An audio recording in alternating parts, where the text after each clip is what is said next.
सिद्धटेकला Ganpati Bappa Morya. 2 August संकष्ट चतुर्थीचा तो अतिशय पवित्र दिवस होता. सकाळी 10-10:30च्या आसपास आम्ही बारामतीहून सिद्धटेकसाठी जाण्यासाठी निघालो. गाडीत आम्ही चौघेही खूप आनंदात होतो की आम्ही गणपतीचं दर्शन घेण्यासाठी जाणार आहोत.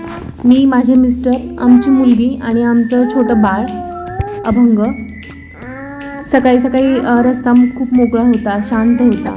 संकष्ट चतुर्थीचा दिवस असल्यामुळे मनात एक वेगळाच आनंद आणि भक्ती होती. ओवी गाणी गुणगुणत होती. बाळ झोपलं होतं, आता ते उठलं. नंतर बारामती ते सिद्धटेक प्रवास साधारण 50 ते 60 किलोमीटरचा प्रवास आहे.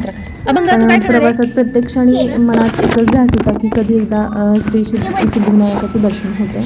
इथे बघा कशी मस्ती चालली आहे दोघांची.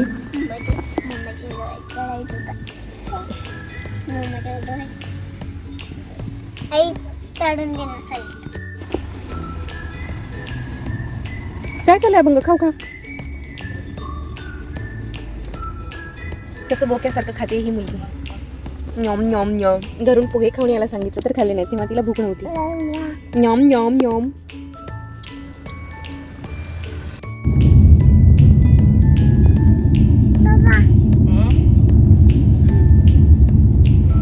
आम्ही थोड्या वेळासाठी थांबलो होतो. मुलांना थोडा खाऊ खायचा होता म्हणून. आता पुन्हा दर्शनासाठी निघालो आणि या दोघांची अशीच मस्ती चालू आहे. खूप मजा केली.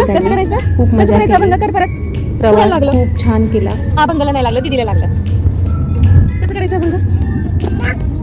कसं म्हणायचं दीदीला? हा काय छान छान आहे. गाई गाई. हा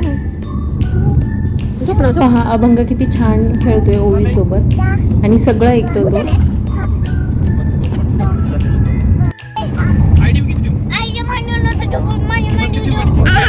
ओवी त्याला नेहमी घाबरवत असते, थोडंसं मस्ती करत असते.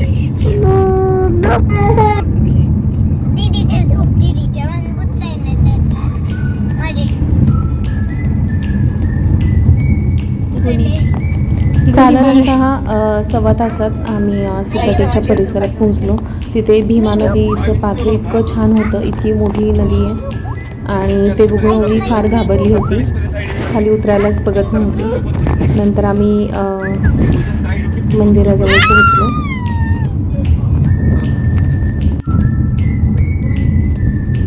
पहा आणि मध्ये मध्ये हे कशा मस्ती करतात. दोघेही जागे आहेत पण मुद्दाम नाटक करतायत. आईच्या मांडीवर कोण झोपणार आहे. आणि हिचं पहा काय चाललंय ते, कशी बसली आहे मजेत.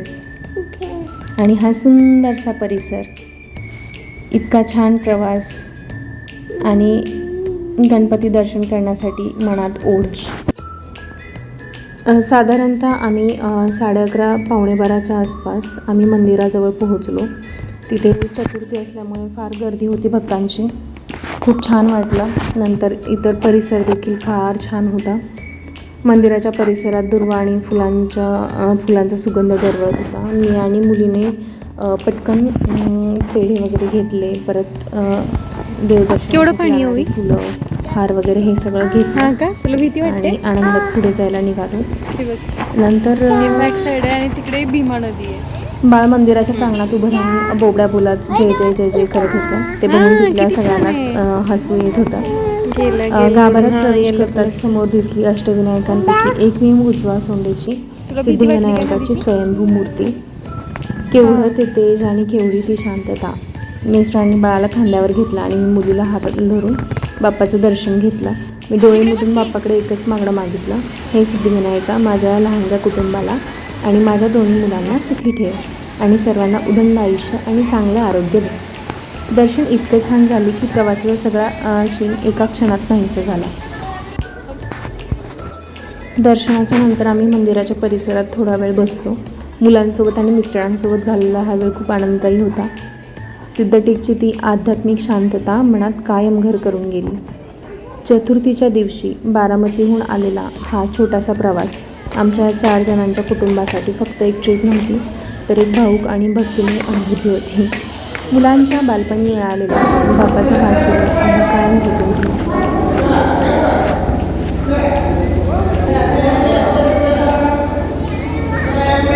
पार्टीचे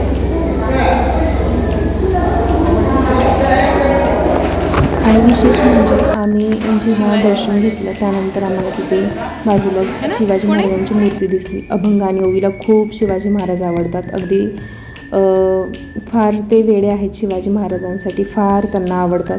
त्यामुळे आम्ही तिथे दर्शन घेतलं शिवाजी महाराजांचं. आणि नंतर ही पहा भीमा नदी, किती छान आणि नयनरम्य दृश्य आहे भीमा नदीचं. आणि तसेच आम्ही पुढे दौंडला येताना हा पहा परत शिवाजी महाराजांचा किती सुंदर पुतळा होता.